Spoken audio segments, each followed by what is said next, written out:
What is going on, Colts Nation? And welcome back to another episode of Bring the Juice, your guys. Cody and Derek here, back with another episode, guys. Continuing in our series, looking at all the position groups on the Indianapolis Colts. We've already talked about the quarterback position, the running back position, and the wide receiver position. If you haven't yet, be sure to go check out those videos. But now, guys, we're going to continue on the offense, and we're going to talk about the tight end room a little bit. A room that got some makeover this offseason a little bit. Some guys that are pretty young mixed with a little bit of veteran experience as well.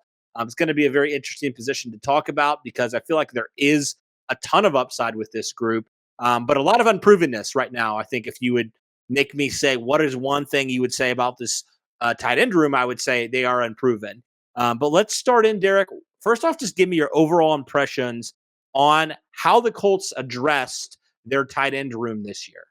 Yeah, I mean, you definitely hit it on the mark. Another position group that's just kind of unproven, just with, a bunch of young guys that are in this group. I mean, Mo Cox, the veteran who's only been in the system now for like 4 years at this point. Even then, it's not that high. So, yeah, obviously you lose Jack Doyle, one of your staples in Colts country for the last 10 years. I mean, this guy was the staple of what it meant to be an Indianapolis Colt. And, losing that presence in the locker room certainly does hurt. But, most of the guys that are on this roster have had a chance to, learn from Jack Doyle and gain some valuable lessons. And you hope that they continue to improve. But, with what the Colts have done, having Jack Doyle now out the way does really open up a lot of things for not only Mo Cox, but the few guys that we're going to talk about behind him. I mean, I'm excited for this group. I think that there is a lot of untapped potential here, and with the addition of Jelani Woods and Andrew Ogletree, it'll be very interesting to see, how this position wraps up going into training camp. Who wins a lot of the starting reps and who gets that backup role in a sense. People are talking about Jelani Woods and Kylan Granson fighting for that second spot on the roster. So it's going to be very interesting. And, Ogletree, making some noise early in mini camp. You wonder, is he going to do well enough in training camp that the Colts just decide to keep 4 tight ends on the roster? You have no idea. Yeah, it's a very intriguing group and a physically gifted group as well. I mean, we talk about Mo Cox. I think we've all been like, wow, this dude is physically gifted. Mm-hmm. Never hasn't really lived up to the potential though. I think that a lot of us hoped that he would. It feels like every year people are saying, "Oh, this is a year that Mo's going to break out. This is the year he's going to break out." But the Colts finally added something that I think they haven't had in a long time, and it's a lot of upside, right? And I really think they have a ton with all these guys. The physical giftedness of every single player on this roster at the tight end position, and also the different skill sets that these guys provide as well, right? Because you talk about, Mo Cox, who has just been the kind of the staple guy. But you bring in a Jelani Woods, who is, humongous. He's got a raw athletic score, 10 out of 10 he scored. And then you have a guy like Kylan Granson who offers a little bit more in terms of the receiving game, the yards after catch, things of that nature. What are your thoughts, I guess, Derek, on just the variety of tight ends and their different skill sets that the Colts have in their room right now? Well, outside of, a Kylan Granson, you really have a bunch of guys in this room that are basically, just physical. They're just physical freaks, for lack of a better description here. I mean, they're guys that, will win those 50-50 matchups a lot more times than they'll lose it. I mean, Mo Cox, 6'5", 260 pounds. Jelani Woods, 6'7", 255 pounds. Andrew Ogletree, 6'5", 260 pounds. The same size as Mo. I mean, you got 3 of your 4 tight ends that you have on this roster are 6'5" and above. And not only just tall, but all of these guys are athletic. I mean, Mo Cox, a former basketball player, a guy that can can jump to 11 feet into the air. You got Jelani Woods that can, obviously, like you mentioned, a 10 out of 10 RAS score, best tight end score that we have ever seen come out of the modern draft era for tight ends.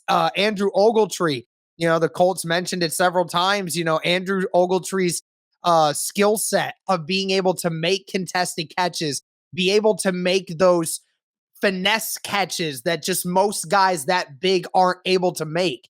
So you're really looking at it from the standpoint of when you're looking at those three, you're looking at guys that would be able to dominate you with their size and with their athleticism, while also having the ability to have a Kylan Granson who in the middle of the field, you feel confident in his ability to create separation, maybe a little better than some of these other guys are able to. And he can provide you a different aspect, like you mentioned, in the receiving game, where he's able to rack up those yards after the catch, which we've seen little glimpses of in his rookie season. Mm-hmm. Yeah, he just wasn't utilized last year. It's funny that we would call him the short tight end. He's 6'3", all at 245 pounds. So he's not a small player by any stretch, but just the raw size of these tight ends is just, it's crazy, man. Like I've never seen a tight end room this athletically gifted before and just this humongous, man.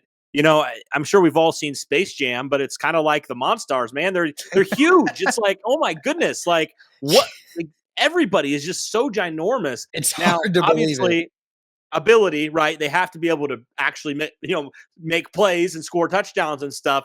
But like, oh my word, talk about an athletic draft for Chris Ballard. Jelani Woods, I've never seen a guy this raw combination at the tight end position of size and speed with the Colts. I've never seen a player like this that the Colts have brought in. And I know a lot of people, when you think of a player of his size, you think, oh man, he's going to be kind of a little bit awkward, right, with the ball, like kind of like a Mo is. But he is not, man. He is not. It's crazy. Like he is actually like really good with the ball. He has really good ball skills, right, when it comes to handling it and running after the catch and all these things. And he can make guys miss, even though he's 6'7", which is just crazy to me. So this dude is an athlete, man. And that's really, really exciting because I don't feel like the Colts have had just an athlete like him. Honestly, since I've followed this team, I don't know if they've had an athlete like Jelani Woods at tight end. He certainly is an interesting athlete, to say the least. And you talk about ball control. I mean, going back to him being a quarterback in high school and in early parts of college, being able to understand how to handle the football, how to run away from guys and how to field the ball when, he's around contact, that kind of experience is still there. It's just insanely hard to find a guy that size and be able to run under a 4.7. It's just truly a very interesting kind of person because, you mentioned him, Mo Alie-Cox is almost as big as Jelani Woods. But at the end of the day, when you see just how Jelani runs with the football versus Mo, you can see the clear difference in the agility and the acceleration of how to get out of those. So Mo Alie-Cox might be better at the contested stuff, but at the end of the day, Jelani is also a better yard after catch guy as well. Breaks a few more tackles. Mo's not really big into forcing missed tackles, right? I mean, he's a guy that, he'll hit you hard, but he doesn't really have a arsenal of abilities to break tackles. He'll embrace the contact, go down. It's like Jonathan Taylor. It's going to be hard to arm tackle a guy that size. But at the end of the day, Jelani has the spin move. He has that agility. He has that stiff arm that he's used to using. He's got these different arsenal of weapons and knowing how to use his arms. And it's going to be very interesting to see how the Colts use him. I know people have mentioned, Jelani Woods in the red zone. Me personally, I mean, I think Jelani Woods would be better served in the middle of the field. Being that guy in the middle of the field that has the ability to make occasional catches, runs after the catch, because that athleticism just can't be understated when you're talking about trying to create some separation. Now, of course, he's going to get his looks on the red zone due to the fact that he's 6'7", but it's one of those things you just can't ignore just how athletic this guy is at that size. Yeah, absolutely. It's very, very exciting. And it's like, good luck, man. Pick your poison. You got 6'5", 6'6", 6'7". It's like, good luck guarding all these guys, man. I mean, my goodness, it's actually crazy. I think my question, I guess I have two questions, kind of what you were touching on, like the snap counts, right? How are the Colts utilize these guys, right? Because we saw a little glimpse, I think, that we can kind of take when the Colts had Jack Doyle, Eric Ebron, Eric Swope, those guys, Mo Alley Cox. Like, I felt like Jack Doyle got like the majority of the snaps. And so I feel like Mo is going to get kind of that, the majority of the snaps. But it'll be interesting to see tight end 2 and tight end 3 because I personally feel like Jelani's going to probably outsnap Kylan Granson just based off of how the Colts used Eric Ebron versus how they used, Jack Doyle, because I think they like more of that all around tight end. But I could be wrong. I think Kylan, is he's obviously a little bit smaller, just not as physically gifted. But I just am intrigued to see how that plays out because, you got a lot of mouths to feed at this tight end position. And not everybody's probably going to be happy with the amount of snaps they get. So it's like, how do you make everybody as happy as you can while also, being able to use the right combinations of tight ends as well, so that you're giving Matt Ryan the best players out there in any given situation.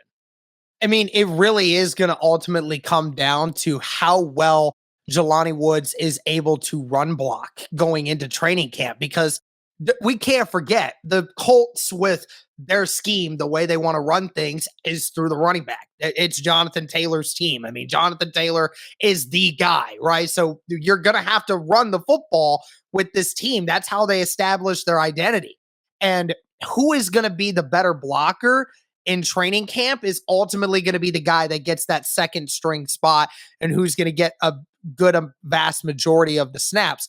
Molly Cox, as you mentioned, he's the more all around best tight end that we have at the moment, just simply because he has that extra experience. He is bigger. He knows how to run block with the best of them. I mean, he's one of the best run blocking tight ends in the NFL and then is able to catch the ball as well. So, Mo is going to obviously be that number one guy, but don't count Kylan Granson out of this. There's been multiple times. I mean, he came in very big, creating that seal block on the outside on that Jonathan Taylor run against New England. I mean, a lot of people don't realize it, but he was outside on the edge all by himself. And he was the one that had to seal that edge for Jonathan Taylor to even have a chance to make that play. I know that everyone kind of questioned Kylan Granson's ability to block due to the fact that, like you said, he's only 240. So he is much smaller in terms of weight and size compared to the rest of these guys. But I mean, Lawrence Owen was one of the few guys that, told us and told a bunch of people, like, I really don't think it's as bad as some people thought it was. And I don't think it was as bad as some people think it actually was. I mean, there were many times that Kylan Granson was asked to go out there and run block for these guys, especially when, the Colts like to run 3 tight end sets, especially when we know they're running the football. So there will be plenty of times that Kylan Granson and Jelani Woods will be out on the field together. And who knows if Ogletree is going to maybe get a few snaps here and there. Obviously, I don't expect these guys to all remain healthy all throughout the year. So it'll be interesting to see how that works out. But I mean, I agree with you that I think the perception is that Jelani Woods, as time goes along, is probably going to show a little more of that athleticism, and it's going to work in his favor towards the end of the year. But I'm hoping that Kylan can really step it up because in minicamp, he had a few drops. He had a few drops that were a little concerning for me. Obviously, it's minicamp. Can't look too much into it, but I'm hearing Kylan dropping a few passes here and there. And, for a guy that is fringe third spot on the roster at your spot, I mean, you're kind of in a situation where you can't afford to, fall back at all, especially with the hype surrounding Jelani Woods. Exactly. I mean, I am intrigued. Kind of my last point here.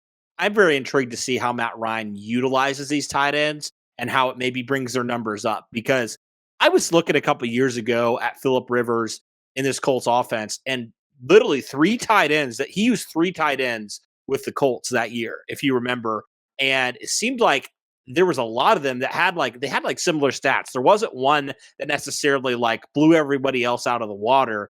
It was very even spread with this tight ends that he used. So I'm intrigued to see how he uses them, how Matt Ryan uses them in 2022, because last year his favorite target was a tight end, a physical tight end in Kyle Pitts, right? So does that serve a guy like Mo Alley-Cox or Kylan Granson or Jelani Woods well? Does one of these guys just all of a sudden break out? I know Matt Ryan likes to distribute the ball a lot, but he has had some good tight ends that he's made really good, and he's had some really good tight ends as well that are just good on their own. So, how does the addition of Matt Ryan help some of these tight ends and their production, this next year?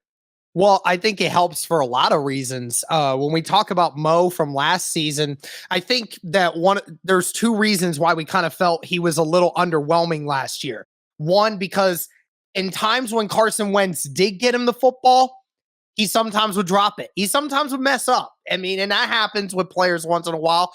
And then there were a couple of throws that Carson Wentz missed Mo Alley-Cox. I think we remember the touchdown or the missed touchdown. There was one in Miami, and I think there might have been one as well in Tennessee when there was the back of the end zone, Mo all by himself, and he had to go all the way up to get it and couldn't quite bring it down because somehow, some way, Carson Wentz missed that massive 10-foot frame there that Mo has. So, it's one of those situations where, Matt Ryan, who is a much more accurate passer, you hope that he's able to fit the ball in more tight windows than what Carson Wentz was able to do. And maybe that helps with Mo's production. And when you're talking about Kylan Granson, we keep talking about his ability to get free and get open.